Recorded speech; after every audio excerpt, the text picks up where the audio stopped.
ਕਿਸਾਨ ਸ਼ਬਦ ਸੁਣਦਿਆਂ ਸਾਰ ਹੀ ਸਾਡੀਆਂ ਅੱਖਾਂ ਅੱਗੇ ਹਰੇ ਭਰੇ ਲਹਿਰਾਉਂਦੇ ਖੇਤ ਨਜ਼ਰ ਆਉਂਦੇ ਨੇ।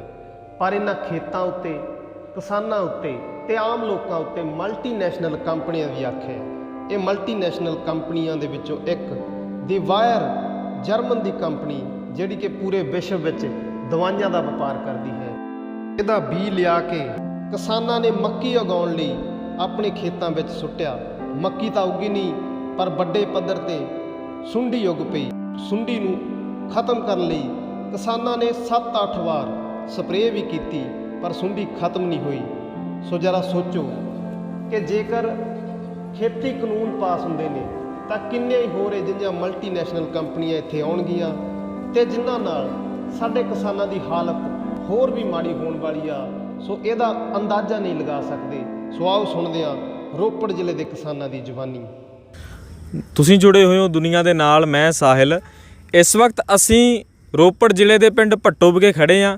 ਨੂਰਪੁਰ ਬੇਦੀ ਇਲਾਕਾ ਇਹ ਸਾਰਾ ਇਲਾਕਾ ਜਿਵੇਂ ਤੁਸੀਂ ਵੇਖ ਸਕਦੇ ਹੋ, ਤੁਸੀਂ ਮੱਕੀ ਦੇ ਖੇਤ ਦੇ ਵਿੱਚ ਖੜੇ ਹਾਂ। ਇੱਥੇ ਮੱਕੀ ਦੀ ਫਸਲ ਲਗਾਈ ਜਾਂਦੀ ਹੈ, ਪਰ ਇਸ ਵਾਰ ਮੱਕੀ ਦੀ ਫਸਲ ਤੇ ਸੁੰਡੀ ਦਾ ਹਮਲਾ ਹੋਇਆ।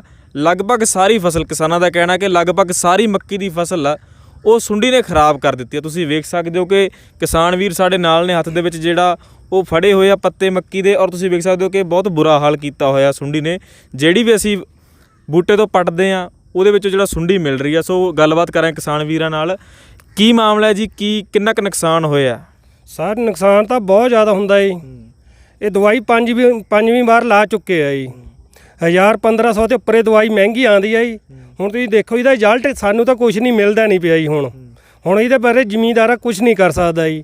ਦਵਾਈਆਂ ਲੈ ਕੇ ਆਉਂਦੇ ਸੀ ਤਾਂ ਉਹ ਦਵਾਈਆਂ ਵਾਲੇ ਕੁਛ ਤੇ ਕੁਛ ਦੱਸਦੇ ਆ ਜੀ। ਇਹ 1000-1500 ਦੇ ਉੱਪਰ ਦਵਾਈ ਲਾ ਚੁੱਕਿਆ ਜੀ। ਪੰਜਵੀਂ ਵਾਰ ਲਾ ਚੁੱਕੇ ਆ ਜੀ ਹੁਣ ਦਵਾਈ। ਪੰਜਵੀਂ ਵਾਰ ਸਪਰੇਅ ਕੀਤੀ ਆ, ਫੇਰ ਵੀ ਸੁੰਡੀ ਨਹੀਂ ਹਟ ਰਹੀ। ਹਾਂਜੀ, ਨਾਲੇ ਖੁਦ ਉਹ ਕਹਿੰਦੇ ਵੀ ਤੁਸੀਂ ਭਈਆਂ ਤੇ ਲਵਾਉਂਦੇ ਆ, ਵੀ ਤੁਸੀਂ 4 ਢੋਲੀਆਂ ਲਵਾਉਂਦੇ। ਮੈਂ ਖੁਦ 9 ਢੋਲੀਆਂ ਲਵਾਈਆਂ ਜੀ ਆਪ ਲੱਗ ਕੇ ਜੀ। ਤੁਸੀਂ ਹੁਣ ਦੱਸੋ ਜੀ ਇਹਦਾ ਰਿਜ਼ਲਟ ਕਿਆ ਮਿਲੂਗਾ ਜੀ ਸਾਨੂੰ? ਤਾਂ ਇਹ ਸਾਰੇ ਇਲਾਕੇ ਦੀ ਇਹੀ ਕਹਾਣੀ ਹੈ ਕਿ ਕਿਤੇ ਕੋਈ ਫਸਲ ਖੜੀ ਹੈ? ਨਾ ਜੀ, ਸਾਰੇ ਰਿਜ਼ਲਟ ਇਹੀ ਹੈ ਜੀ। ਸੁੰਡੀ ਲੱਗੀ ਵੀ ਬਹੁਤ ਜ਼ਿਆਦਾ ਜੀ। ਆਹ ਦੇਖ ਲਓ ਜੀ, ਉੱਪਰ ਤੁਰਦੀ ਫਿਰਦੀ ਹੈ ਇਹ ਸੁੰਡੀ ਹੁਣ। ਠੀਕ ਹੈ ਜੀ। ਹਾਂਜੀ। ਤੇ ਕੋਈ ਸਰਕਾਰ ਵੱਲੋਂ ਕੋਈ ਮੁਆਵਜ਼ਾ ਆਇਆ ਹੋਵੇ ਜਾਂ ਕੋਈ ਸਰਕਾਰ ਨੇ ਤੁਹਾਡੀ ਗੱਲ ਸੁਣੀ ਹੋਵੇ, ਕੋਈ ਪ੍ਰਸ਼ਾਸਨ ਦੇ ਅਧਿਕਾਰੀਆਂ ਨੇ ਗੇੜਾ ਮਾਰਿਆ ਹੋਵੇ ਵੀ ਇੰਨਾ ਜਿਹੜਾ ਫਸਲ ਦਾ ਨੁਕਸਾਨ ਹੋਇਆ? ਉਹ ਕੋਈ ਨਹੀਂ ਜੀ ਦੱਸਦੇ ਜੀ। ਸਰਕਾਰਾਂ ਨੇ ਹੁਣ ਕਿਆ ਦੱਸਣਾ। ਫਿਰ ਕੀ ਹੱਲ ਕਰੋਗੇ ਇਸ ਚੀਜ਼ ਦਾ? ਇਹ ਵਾਹੋਗੇ ਸਾਰੀ ਫਸਲ ਜਾਂ ਹੁਣ ਫਿਰ ਕੀ ਹੱਲ ਕਰੋਗੇ? ਦੂਜੀ ਵਾਰ ਪੱਟ ਕੇ ਬੀਜੀ ਹੈ ਜੀ। ਇਹ ਦੂਜੀ ਵਾਰ ਦੀ ਹੈ ਜੀ। ਪਹਿਲਾਂ ਦੇਖ ਲਓ ਵੀ ਕਿੰਨਾ 3000 ਦਾ ਬੀਜ ਪਾਇਆ ਜੀ। ਫਿਰ ਦਵਾਈਆਂ ਲਾਉਂਦੇ ਆ ਜੀ। ਆਹ ਦੇਖ ਲਓ ਵੀ ਪੱਲੇ ਕਿਆ ਪੈਂਦਾ ਜੀ ਜ਼ਿਮੀਂਦਾਰ ਜੀ। ਸੋ ਕਿਸਾਨ ਹੱਡ ਭੰਨ ਵੀ ਮਿਹਨਤ ਕਰਦੇ ਆ, ਖੇਤਾਂ ਦੇ ਵਿੱਚ ਫਸਲ ਉਗਾਉਂਦੇ ਆ, ਔਰ ਬੀਜ ਕੰਪਨੀਆਂ ਤੇ ਦਵਾਈ ਵਾਲੀਆਂ ਕੰਪਨੀਆਂ ਤੇ ਭਰੋਸਾ ਕਰਕੇ ਬੀਜ ਲੈ ਕੇ ਆਉਂਦੇ ਆ, ਮਹਿੰਗੇ ਭਾਅ ਤੇ ਦਵਾਈਆਂ ਲੈ ਕੇ ਆਉਂਦੇ ਆ। ਪਰ ਕਿਸਾਨਾਂ ਦਾ ਕਹਿਣਾ ਕਿ ਸਾਨੂੰ ਕੁਝ ਵੀ ਨਹੀਂ ਬਚ ਰਿਹਾ। ਪੂਰੀ ਦੀ ਪੂਰੀ ਫਸਲ ਇੱਕ ਵਾਰ ਵਾਹ ਕੇ ਦੂਜੀ ਵਾਰ ਦੁਬਾਰਾ ਬੀਜੀ ਆ, ਫਿਰ ਜਿਹੜਾ ਸੁੰਡੀ ਨੇ ਸਾਰੀ ਫਸਲ ਨੂੰ ਖਰਾਬ ਕਰ ਦਿੱਤਾ ਹੋਇਆ। ਹੋਰ ਵੀ ਕਿਸਾਨਾਂ ਨਾਲ ਗੱਲਬਾਤ ਕਰਾਂਗੇ। ਸਰ, ਕੀ ਮਾਮਲਾ ਹੈ ਜੀ ਪੂਰਾ ਕਿ ਇੰਨੀ ਜ਼ਿਆਦਾ ਵੱਡੇ ਪੱਧਰ ਤੇ ਫਸਲ ਖਰਾਬ ਹੋਈ ਹੈ? ਕਿਹਦੀ ਜਵਾਬਦੇਹੀ ਬਣਦੀ ਲੱਗਦੀ ਹੈ? ਜਵਾਬਦੇਹੀ ਵਾਲੀ ਜੇ ਅਗਰ ਗੱਲ ਕਰੀਏ, ਇਹ ਜਵਾਬਦੇਹੀ ਤਾਂ ਸਾਡੀਆਂ ਸਰਕਾਰਾਂ ਦੀ ਹੀ ਬਣਦੀ ਹੈ। ਸਰਕਾਰਾਂ ਨੂੰ ਇਹਨਾਂ ਬੜੇ ਕਾਰਪੋਰੇਟ ਸਿਸਟਮ ਦੇ ਉੱਪਰ ਨੱਥ ਪਾਣੀ ਚਾਹੀਦੀ ਹੈ। ਜਿਸ ਤਰੀਕੇ ਨਾਲ ਸਾਡਾ ਫੂਡ ਸਪਲਾਈ ਮਹਿਕਮਾ ਕਿਸੇ ਹਲਵਾਈ ਦੀ ਦੁਕਾਨ ਤੇ ਜਾ ਕੇ ਉਹਦੀ ਟਰੇ ਪੁੱਠੀ ਕਰ ਦਿੰਦਾ, ਇਹਦੇ ਵਿੱਚ ਮਿਲਾਵਟੀ ਮਠਿਆਈ ਹੈ ਜਾਂ ਕੁਝ ਹੋਰ ਹੈ। ਇਹ ਜਿਹੜੇ ਬੜੇ ਕਾਰਪੋਰੇਟ ਘਰਾਣੇ ਆ, ਇਹ ਬੀਜਾਂ ਦੀ, ਦਵਾਈ ਦੀ ਜਿਹੜੀ ਸਪਲਾਈ ਹੈ, ਇਹਦੀ ਗੁਣਵੱਤਾ ਕੋਈ ਚੈੱਕ ਕਰਨ ਵਾਲਾ ਨਹੀਂ ਹੈ। ਕਿਸੇ ਨੂੰ ਕੁਝ ਪਤਾ ਨਹੀਂ ਹੈ। ਜਿਹੜਾ ਸਾਡੀ ਜ਼ਿਮੀਂਦਾਰ ਦੀ ਪਹੁੰਚ ਕਿੱਥੋਂ ਤੱਕ ਹੈ? ਸਿਰਫ ਦੁਕਾਨ ਤੱਕ ਹੈ। ਦੁਕਾਨ ਵਾਲੇ ਕੋਲ ਜਾਂਦੇ ਆ, ਵੀਰ ਐਂ ਕਰ ਵਧੀਆ ਜਿਹਾ ਬੀਜ ਦੇ ਦੇ, ਵੀਰ ਵਧੀਆ ਜੀ ਦਵਾਈ ਦੇ ਦੇ। ਜਿਸ ਤਰੀਕੇ ਨਾਲ ਉਹ ਕਹਿੰਦਾ ਹੈ, ਅਸੀਂ ਉਸ ਤਰੀਕੇ ਨਾਲ ਸਾਰਾ ਕੁਝ ਬੀਜ ਦਿੰਦੇ ਆ। ਬੀਜਣ ਤੋਂ ਬਾਅਦ ਵੀ ਆ ਤੁਹਾਡੇ ਸਾਹਮਣੇ ਰਿਜ਼ਲਟ ਆ। ਇਸ ਵੇਲੇ ਸਾਰੇ ਜ਼ਿਮੀਂਦਾਰਾਂ ਦਾ, ਅਸੀਂ ਕਈ ਪਿੰਡਾਂ ਦੇ ਵਿੱਚ ਜਾ ਕੇ ਆਏ ਆ, ਗੇੜਾ ਮਾਰ ਕੇ ਆਏ ਆ, ਸਾਰਾ ਕੁਝ ਖਲਾਸ ਹੋ ਚੁੱਕਿਆ ਹੈ। ਇੱਕ ਵੀ ਚੀਜ਼, ਮਤਲਬ ਇਹ ਗੱਲ ਅਸੀਂ ਕਹਿੰਦੇ ਵੀ 70-80%, ਮੈਂ ਕਹਿੰਦਾ ਵੀ 100% ਮੱਕੀ ਦਾ ਜਿਹੜਾ ਸਾਡਾ ਨੁਕਸਾਨ ਹੋ ਚੁੱਕਿਆ।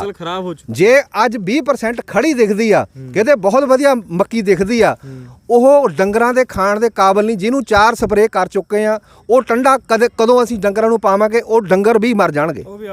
ਜਿਹੜੀ ਛੱਲੀ ਆ, ਛੱਲੀ ਦੇ ਵਿੱਚ ਦਾਣਾ ਜਿਹੜਾ ਜ਼ਹਿਰੀਲਾ ਹੋ ਗਿਆ, ਉਹ ਛੱਲੀ ਵੀ ਅਸੀਂ ਪਾ ਨਹੀਂ ਸਕਦੇ। ਇਹ ਜਿਹੜੀ ਜੀਨਸ ਆ ਜੋ ਸਾਨੂੰ ਪਤਾ ਲੱਗ ਰਿਹਾ ਵੀ ਉਧਰੋਂ ਜਿਹੜਾ ਬੀਜ ਆ ਰਹੇ ਆ, ਹੁਣ ਸਾਨੂੰ ਤਾਂ ਇਸ ਬਾਰੇ ਜ਼ਿਆਦਾ ਨਹੀਂ ਪਤਾ। ਇਹ ਸਰਕਾਰਾਂ ਹੀ ਇਸ ਚੀਜ਼ ਨੂੰ ਖੰਗਾਲਣ, ਸਰਕਾਰਾਂ ਹੀ ਕੋਈ ਸੁਣਨ ਜ਼ਿਮੀਂਦਾਰਾਂ ਦੀ, ਤਾਂ ਕਿ ਸਾਨੂੰ ਕੁਝ ਨਾ ਕੁਝ ਮੁਆਵਜ਼ਾ ਮਿਲ ਸਕੇ, ਤਾਂ ਕਿ ਅੱਗੇ ਤੋਂ ਐਸਾ ਕੋਈ ਨਾ ਹੋ ਸਕੇ। ਇਹ ਜਿਸ ਤਰ੍ਹਾਂ ਕਰੋਨਾ ਮਹਾਮਾਰੀ ਦੀ ਜਿਸ ਤਰੀਕੇ ਨਾਲ ਚੱਲੀ ਹੈ, ਇਹ ਇਸੇ ਤਰੀਕੇ ਨਾਲ ਖੇਤਾਂ ਨੂੰ ਵੀ ਮਹਾਮਾਰੀ ਪਈ ਹੈ। ਪਹਿਲੇ ਲੋਕ ਮਰੇ ਪਏ ਆ ਤੇ ਹੁਣ ਵੀ ਬਿਲਕੁਲ ਖਤਮ ਹੋ ਚੁੱਕੇ। ਦੇਖੋ ਖੇਤਾਂ ਨੂੰ ਮਹਾਮਾਰੀ ਪਈ ਹੈ, ਖੇਤੀਬਾੜੀ ਵਿਭਾਗ ਹੈ ਜਾਂ ਹੋਰ ਵਿਭਾਗ ਨੇ ਸਰਕਾਰ ਜਿਹੜਾ ਤਨਖਾਹਾਂ ਤੇ ਮੁਲਾਜ਼ਮ ਰੱਖੇ ਆ, ਕਿ ਉਹਨਾਂ ਵੱਲੋਂ ਕੋਈ ਇਸ ਗੱਲ ਤੇ ਧਿਆਨ ਨਹੀਂ ਦਿੱਤਾ ਜਾ ਰਿਹਾ ਕਿ ਪੂਰੇ ਇਲਾਕੇ ਦੇ ਵਿੱਚ ਪੂਰੀ ਦੀ ਪੂਰੀ ਮੱਕੀ ਦੀ ਫਸਲ ਹੀ ਖਰਾਬ ਹੋ ਚੁੱਕੀ ਹੈ।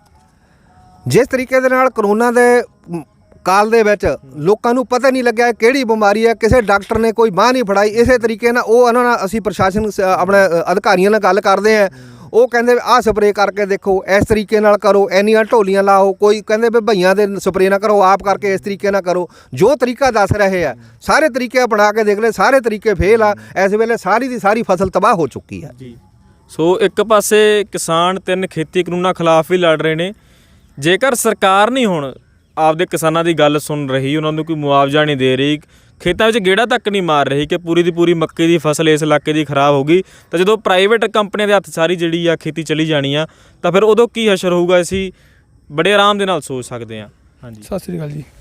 ਤੇ ਮੈਂ ਤੁਹਾਨੂੰ ਇਹ ਦੱਸਣਾ ਚਾਹੁੰਦਾ ਵੀ ਜਿਹੜੇ ਸਾਡੇ ਪੁਰਾਣੇ ਮਾਂ ਬਾਪ ਜਿਹੜੇ ਫਸਲਾਂ ਬੀਜਦੇ ਸੀਗੇ, ਉਹ ਆਪਣੇ ਪਹਿਲਾਂ ਬੀਜ ਘਰਾਂ 'ਚ ਰੱਖ ਲੈਂਦੇ ਸੀਗੇ ਤੇ ਬੀਜ ਕੇ ਉਹ ਜਦੋਂ ਫਸਲ ਆਉਂਦੀ ਸੀ ਆਪਣੇ ਘਰਾਂ ਦਾ ਬੀਜ ਪਾਉਂਦੇ ਸੀ। ਹੁਣ ਲੋਕਾਂ ਚਾਰੀ ਇਹ ਹੋ ਗਿਆ ਵੀ ਅਸੀਂ ਦੁਕਾਨਦਾਰ ਤੋਂ ਵਧੀਆ ਬੀਜ ਪਾ ਕੇ ਅਸੀਂ ਵਧੀਆ ਰਿਜ਼ਲਟ ਜਿਹੜਾ ਝਾੜ ਦਾ ਲੈ ਸਕੀਏ। ਹਾਈਬ੍ਰਿਡ ਬੀਜ ਬੀਜਿਆ ਅਸੀਂ 400 ਰੁਪਏ ਕਿਲੋ ਬੀਜਿਆ, ਯਾਨੀ ਕਿ 3200 ਰੁਪਏ ਕਿੱਲੇ ਦਾ ਬੀਜ ਅਸੀਂ ਪਾਇਆ ਹੈਗਾ। ਬਾਕੀ ਹੋਰ ਦੇਖ ਲਓ, ਡੀਜ਼ਲ ਦੀ ਮਹਿੰਗਾਈ ਹੋ ਗਈ, ਸਪਰੇਆਂ ਹੋ ਗਈਆਂ, 5 ਸਪਰੇਆਂ ਕਰ ਚੁੱਕੇ ਆ, ਫਿਰ ਵੀ ਉਹਦੇ ਬਾਵਜੂਦ ਵੀ ਰਿਜ਼ਲਟ ਨਹੀਂ ਆ ਰਿਹਾ। ਫਿਰ ਦੇਖੋ ਜੀ, ਸਰਕਾਰਾਂ ਦੇ ਜਿਹੜੇ ਰੇਟ ਬੰਨੇ ਵੇ ਹੈਗੇ ਆ, ਜਿਹੜੇ ਰੇਟ MSP ਉਹ 1800 ਕੁਛ ਪਲੱਸ ਹੈਗੀ ਹੈ, ਲੇਕਿਨ ਜਿਹੜੇ ਸਾਡੇ ਵਪਾਰੀ ਹੈਗੇ ਆ ਉਹ 800 ਰੁਪਏ ਨੂੰ ਸਾਡੀ ਤਾਂ ਧੱਕਾ ਪੈ ਰਿਹਾ ਜੀ ਮੰਡੀ ਦੇ ਵਿਕਣੇ। ਇੱਥੋਂ ਵੀ ਮਹਿੰਗਾ ਬੀਜ ਮਿਲਦਾ, ਦਵਾਈ ਮਹਿੰਗੀ ਆ, ਪਰ ਫਸਲ ਹੁੰਦੇ ਬਾਵਜੂਦ ਵੀ ਰੇਟ ਨਹੀਂ ਮਿਲਦਾ। ਉਹੀ ਗੱਲ ਅਸੀਂ ਕਰਦੇ ਹਾਂ ਵੀ ਅਸੀਂ ਜਿਹੜੇ ਪਹਿਲਾਂ ਲੋਕ ਤੇ ਘਰਾਂ ਦਾ ਬੀਜ ਰੱਖ ਕੇ ਆਪਣਾ ਬੀਜ ਲੈਂਦੇ, ਸਾਨੂੰ ਕੁਝ ਬਚਤ ਮਿਲ ਜਾਂਦੀ ਸੀਗੀ। ਹੁਣ ਲੋਕਾਂ ਨੂੰ ਇਹ ਲੱਗਦਾ ਜੀ ਅਸੀਂ ਆਪਣੇ ਘਰਾਂ ਦਾ ਬੀਜ ਬੀਜਾਂਗੇ ਤਾਂ ਸਾਡੇ ਜਿਹੜੇ ਖੇਤਾਂ ਦੇ ਵਿੱਚ ਉਹ ਪੈਦਾਵਾਰ ਨਹੀਂ ਹੋਊਗੀ। ਇਹ ਲੋਕਾਂ ਨੇ ਕਿ ਦੁਕਾਨਦਾਰ ਤੇ ਵਧੀਆ ਬੀਜ ਹਾਈਬ੍ਰਿਡ ਬੀਜ ਪਾ ਕੇ ਅਸੀਂ ਰਿਜ਼ਲਟ ਲੈਣ ਦੀ ਕੋਸ਼ਿਸ਼ ਕੀਤੀ ਹੈ, ਪਰ ਰਿਜ਼ਲਟ ਸਾਨੂੰ ਦੇਖ ਲਓ ਇਹ ਰਿਜ਼ਲਟ ਮਿਲਿਆ ਸਾਨੂੰ ਇੱਧਰ ਸਪਰੇਆਂ ਨੇ ਮਾਰ ਲਿਆ ਔਰ ਬੀਜਾਂ ਨੇ ਮਾਰ ਲਿਆ, ਉਹਦੇ ਬਾਅਦ ਸਾਨੂੰ ਰੇਟ ਨੇ ਮਾਰ ਲਿਆ। 800 ਰੁਪਏ ਰੇਟ ਨੂੰ ਅਸੀਂ ਇਹ ਮੱਕੀ ਬੀਜਣੀ ਹੈ। ਮੱਕੀ ਵੀ ਤਾਂ ਵੇਚਾਂਗੇ ਜਦੋਂ ਸਾਡੇ ਖੇਤਾਂ ਦੇ ਵਿੱਚੋਂ ਨਿਕਲੂਗੀ। ਕਿਸਾਨ ਕੁਦਰਤ ਦੀ ਮਾਰ ਚੱਲ ਰਹੇ ਆ। ਬਹੁਤ ਲੋਕ ਕਹਿੰਦੇ ਆ ਕਿ MSP ਕਿਉਂ ਮੰਗੀ ਜਾਂਦੀ ਹੈ, ਕਿ ਕਿਸੇ ਵੀ ਹੋਰ ਚੀਜ਼ ਤੇ ਜੇ ਕੋਈ ਹੋਰ ਵਸਤੂ, ਕੋਈ ਕੱਪੜਾ ਜਾਂ ਕੋਈ ਹੋਰ ਚੀਜ਼ ਆ, ਉਹਦੀ MSP ਨਹੀਂ ਹੁੰਦੀ, ਤਾਂ ਕਿਸਾਨਾਂ ਨੂੰ ਫਸਲ ਤੇ MSP ਕਿਉਂ ਮਿਲੇ? ਤਾਂ ਇਹੀ ਕਾਰਨ ਆ ਕਿ ਕਿਸਾਨ ਦੀ ਜਿਹੜੀ ਫਸਲ ਆ ਉਹ ਖੁੱਲ੍ਹੇ ਅਸਮਾਨ ਦੇ ਹੇਠ ਉੱਗਦੀ ਆ। ਇਹ ਤੇ ਕੁਦਰਤ ਦੀ ਮਾਰ ਕਦੇ ਵੀ ਪੈ ਸਕਦੀ ਆ। ਸੋ ਤੁਸੀਂ ਵੇਖ ਸਕਦੇ ਹੋ ਕਿ ਜਿਹੜੇ ਆ ਉਹ ਬੂਟਾ ਪੱਟ ਕੇ ਵੇਖ ਰਹੇ, ਉਹਦੇ ਵਿੱਚੋਂ ਸਾਨੂੰ ਸੁੰਡੀ ਜ਼ਰੂਰ ਮਿਲ ਰਹੀ ਆ, ਪੱਤੇ ਖਾਧੇ ਹੋਏ ਆ। ਬਹੁਤ ਬੁਰਾ ਹਾਲ ਜਿਹੜਾ ਸੁੰਡੀ ਨੇ ਕੀਤਾ ਹੋਇਆ, ਸਰਕਾਰ ਕੋਈ ਧਿਆਨ ਨਹੀਂ ਦੇ ਰਹੀ। ਫਿਰ ਦੁਬਾਰਾ ਜਿਹੜਾ ਕਿਸਾਨ ਵੀਰ ਦਿਖਾ ਰਹੇ ਆ ਕਿ ਜਿਹੜਾ ਵੀ ਗੋਭ ਦੇ ਵਿੱਚ ਤੁਸੀਂ ਵੇਖ ਸਕਦੇ ਹੋ ਕਿ ਸੁੰਡੀ ਨੇ ਹਮਲਾ ਕੀਤਾ ਹੋਇਆ, ਔਰ ਇਹ ਜਿਹੜਾ ਦੂਜੀ ਵਾਰ ਫਸਲ ਵਾਹ ਕੇ ਦੂਜੀ ਵਾਰ ਬੀਜੀ ਆ, ਫਿਰ ਵੀ ਉਹੀ ਹਾਲਤ ਆ। ਸੋ ਇਹਨਾਂ ਹਾਲਤਾਂ ਵਿੱਚ ਕਿਸਾਨ ਜਿਹੜਾ ਉਹ ਕੀ ਕਰੂਗਾ? ਤੁਸੀਂ ਦੇਖ ਸਕਦੇ ਹੋ ਕਿ ਜਿਹੜੀ ਵੀ ਉਹ ਬੂਟਾ ਪੱਟ ਰਹੇ ਆ ਉਹਦੇ ਵਿੱਚੋਂ ਸੁੰਡੀ ਨਿਕਲ ਰਹੀ ਆ, ਤੁਸੀਂ ਦੇਖ ਸਕਦੇ ਹੋ। ਬੂਟਾ ਜੋ ਕਿ ਕੱਢਣ ਜੋਗੀ ਰਹੀਆਂ ਨੇ ਵਿਚਾਰੀਆਂ। ਇਹ ਦੇਖੋ ਜੀ, ਇਹਦੇ ਵਿੱਚੋਂ ਕੱਢਿਆ ਮੈਂ ਇਹ ਦੇਖੋ, ਇਸ ਤਰੀਕੇ ਨਾਲ ਛੇਦ ਕੀਤੇ ਪਏ ਆ। ਸਾਰਾ ਮੱਕੀ ਦੇ ਵਿੱਚ ਜਿੰਨੇ ਗੋਭ ਦੇ ਵਿੱਚ ਸੁੰਡੀ ਲੱਗੀ ਹੋਈ ਆ। ਤੇ ਦਿਖਾਓ ਨਾ, ਦੇਖੋ ਜੀ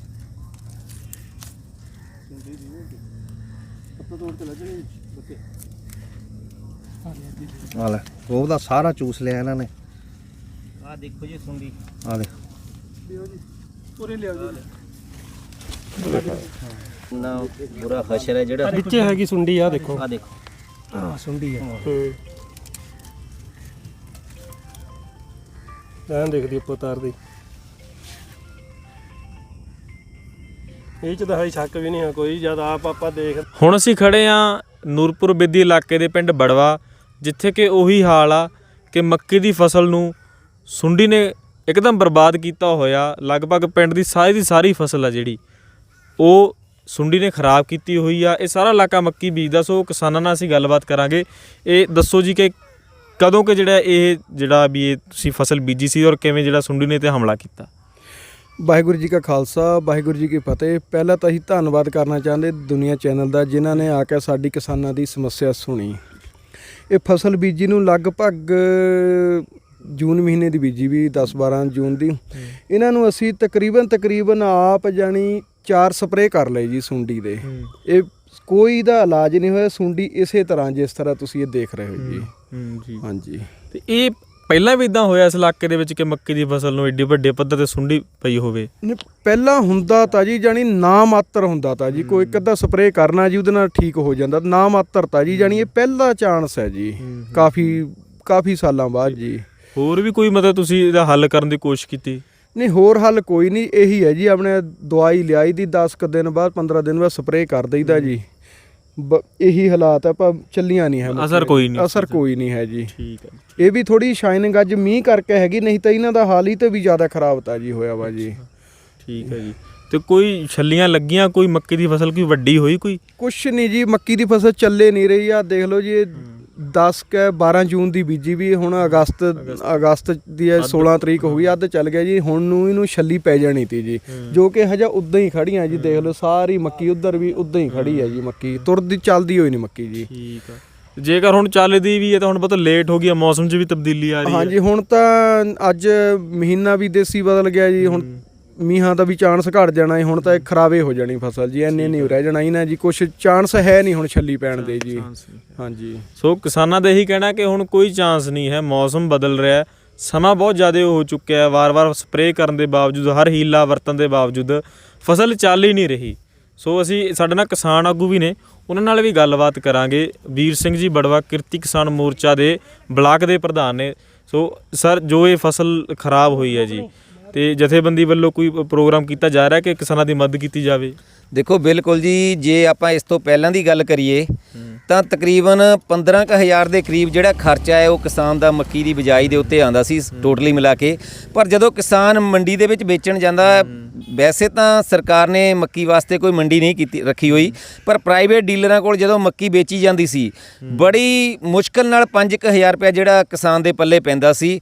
ਤੇ ਹੁਣ ਪਿਛਲੇ ਸੀਜ਼ਨ ਦੀ ਗੱਲ ਕਰੀਏ ਤਾਂ ਤਕਰੀਬਨ 800 ਰੁਪਇਆ ਕੁਆਂਟਲ ਦੇ ਹਿਸਾਬ ਨਾਲ ਜਿਹੜੇ ਪ੍ਰਾਈਵੇਟ ਡੀਲਰਾਂ ਨੇ ਮੱਕੀ ਖਰੀਦੀ ਸੀ। ਪਰ ਇਸ ਵਾਰ ਦੀ ਗੱਲ ਕਰੀਏ ਤਾਂ ਇਸ ਵਾਰ ਬਹੁਤ ਵੱਡੇ ਪੱਧਰ ਤੇ ਸੁੰਡੀ ਨੇ ਹਮਲਾ ਕੀਤਾ ਮੱਕੀ ਦੀ ਫਸਲ ਦੇ ਉੱਤੇ। ਮੱਕੀ ਦੀ ਫਸਲ ਬਿਲਕੁਲ ਹੀ ਤਬਾਹ ਕਰਕੇ ਰੱਖ ਦਿੱਤੀ। ਜਿਹੜੀ ਮੱਕੀ ਦੀ ਫਸਲ ਦੇ ਉੱਤੇ ਤਕਰੀਬਨ 15,000 ਤੋਂ ਲੈ ਕੇ 20,000 ਦੇ ਵਿੱਚ ਖਰਚਾ ਕਰ ਚੁੱਕਿਆ ਹੈ ਕਿਸਾਨ, ਪਰ ਤੁਸੀਂ ਖੇਤਾਂ ਵਿੱਚ ਵੇਖ ਸਕਦੇ ਹੋ ਕਿ ਬਿਲਕੁਲ ਮੱਕੀ ਖਤਮ ਹੋ ਚੁੱਕੀ ਹੈ। ਇਸ ਦੇ ਵਾਸਤੇ ਆਪਾਂ ਕਿਰਤੀ ਕਿਸਾਨ ਮੋਰਚਾ ਰੋਪੜ ਵੱਲੋਂ ਇੱਕ ਮੁਹਿੰਮ ਸ਼ੁਰੂ ਕੀਤੀ ਹੈ। ਪਿੰਡ ਜਾ ਕੇ ਇੱਕ ਪਰਫਾਰਮਾ ਤਿਆਰ ਕੀਤਾ ਹੈ, ਜਿਹਦੇ ਵਿੱਚ ਕਿ ਆਪਾਂ ਸਰਕਾਰ ਨੂੰ ਇਹ ਅੰਕੜੇ ਇਕੱਠੇ ਕਰਕੇ ਦੇਵਾਂਗੇ ਕਿ ਜੋ ਮੱਕੀ ਦਾ ਨੁਕਸਾਨ ਹੋਇਆ ਕਿਸਾਨਾਂ ਦਾ, ਕਿਸਾਨ ਤਾਂ ਪਹਿਲੇ ਹੀ ਆਰਥਿਕ ਪੱਖੋਂ ਬਹੁਤ ਕਮਜ਼ੋਰ ਹੋ ਚੁੱਕੇ ਨੇ, ਪਰ ਉਹ ਆਪਣਾ ਜਿਹੜਾ ਖਰਚਾ ਹੈ 15 ਤੋਂ 20,000 ਰੁਪਏ ਕਿੱਲੇ ਏਕੜ ਦੇ ਹਿਸਾਬ ਨਾਲ ਕਰ ਚੁੱਕੇ ਨੇ, ਪਰ ਖੇਤਾਂ ਦੇ ਵਿੱਚ ਮੱਕੀ ਬਿਲਕੁਲ ਖਤਮ ਹੋ ਚੁੱਕੀ ਹੈ। ਉਸ ਦੇ ਮੁਆਵਜ਼ੇ ਵਾਸਤੇ ਆਪਾਂ ਲੋਕਾਂ ਦੇ ਪਿੰਡ ਜਾ ਕੇ ਕਿਸਾਨਾਂ ਕੋਲੋਂ ਫਾਰਮ ਭਰਵਾ ਕੇ ਡੀਸੀ ਦਫ਼ਤਰ ਦੇਵਾਂਗੇ ਕਿ ਇਹਨਾਂ ਦਾ ਸਰਵੇ ਕਰਵਾਇਆ ਜਾਵੇ, ਐਗਰੀਕਲਚਰ ਦੀਆਂ ਟੀਮਾਂ ਭੇਜੀਆਂ ਜਾਣ ਤੇ ਇਹਦਾ ਕੋਈ ਪੱਕਾ ਜਿਹੜਾ ਹੱਲ ਆ ਉਹ ਕੀਤਾ ਜਾਵੇ। ਤੇ ਜਿਹੜੀਆਂ ਦਵਾਈ ਕੰਪਨੀਆਂ, ਜਿਵੇਂ ਕਿਸਾਨਾਂ ਨੇ ਦੱਸਿਆ ਕਿ 4-4 ਵਾਰ ਸਪਰੇਅ ਕਰ ਚੁੱਕੇ ਆ ਕਿਸਾਨ ਆਪਣੀਆਂ ਫਸਲਾਂ ਦੇ ਉੱਤੇ, ਪਰ ਦਵਾਈ ਕਿਤੇ ਵੀ ਨੇੜਿਓਂ ਵੀ ਨਹੀਂ ਲੰਘਦੀ ਹੈਗੀ ਸੁੰਡੀਆਂ ਦੇ, ਤੇ ਉਹਨਾਂ ਉੱਤੇ ਵੀ ਜਿਹੜੀਆਂ ਡੁਪਲੀਕੇਟ ਦਵਾਈਆਂ ਆਉਂਦੀਆਂ ਹੈ ਉਹਨਾਂ ਤੇ ਵੀ ਕਾਨੂੰਨੀ ਕਾਰਵਾਈ ਜਿਹੜੀ ਕੀਤੀ ਜਾਵੇ ਜੀ। ਸੋ ਕਿਸਾਨ ਆਗੂਆਂ ਦਾ ਇਹੀ ਕਹਿਣਾ ਕਿ ਅਸੀਂ ਜਿਹੜੇ ਸਾਰੇ ਅੰਕੜੇ ਇਕੱਠੇ ਕਰਕੇ ਇਸ ਇਲਾਕੇ ਦੇ ਉਹ ਸਰਕਾਰ ਤੱਕ ਪਹੁੰਚਦੇ ਕਰਾਂਗੇ, ਜਦ ਕਿ ਸਰਕਾਰ ਦਾ ਇਹ ਕੰਮ ਹੋਣਾ ਚਾਹੀਦਾ, ਉਹਨਾਂ ਨੂੰ ਖੁਦ ਆਉਣਾ ਚਾਹੀਦਾ, ਵੇਖਣਾ ਚਾਹੀਦਾ ਕਿ ਹਾਲਾਤ ਕੀ ਨੇ ਔਰ ਕਿਸਾਨਾਂ ਨੂੰ ਬਣਦਾ ਮੁਆਵਜ਼ਾ ਉਹ ਦੇਣਾ ਚਾਹੀਦਾ। ਉਹਨਾਂ ਨੂੰ ਕੋਸ਼ਿਸ਼ ਕਰਨੀ ਚਾਹੀਦੀ ਕਿ ਕਿਵੇਂ ਨਾ ਕਿਵੇਂ ਇਹ ਫਸਲ ਜੇ ਥੋੜ੍ਹੀ ਬਹੁਤ ਬਚਦੀ ਆ ਤਾਂ ਬਚਾਈ ਜਾਵੇ, ਕਿਸਾਨਾਂ ਦਾ ਕੋਈ ਹੱਲ ਕੀਤਾ ਜਾਵੇ। ਸੋ ਆਉਣ ਵਾਲੇ ਦਿਨਾਂ ਵਿੱਚ ਵੇਖਣਾ ਹੋਵੇਗਾ ਕਿ ਕਿਸਾਨ ਆਪਣੀ ਗੱਲ ਸਰਕਾਰ ਕੋਲੋਂ ਮਨਾਉਣ ਵਿੱਚ ਕਾਮਯਾਬ ਹੁੰਦੇ ਆ ਜਾਂ ਨਹੀਂ, ਕਿ ਸਰਕਾਰ ਉਹਨਾਂ ਦੀ ਗੱਲ ਸੁਣਦੀ ਆ, ਕੋਈ ਮੁਆਵਜ਼ਾ ਦਿੰਦੀ ਆ। ਸਾਰੀ ਜਾਣਕਾਰੀ ਸਾਂਝੀ ਕਰਦੇ ਰਹਾਂਗੇ। ਜੁੜੇ ਰਹੋ ਦੁਨੀਆ ਦੇ ਨਾਲ। ਸਾਰਿਆਂ ਦਾ ਬਹੁਤ ਬਹੁਤ ਧੰਨਵਾਦ।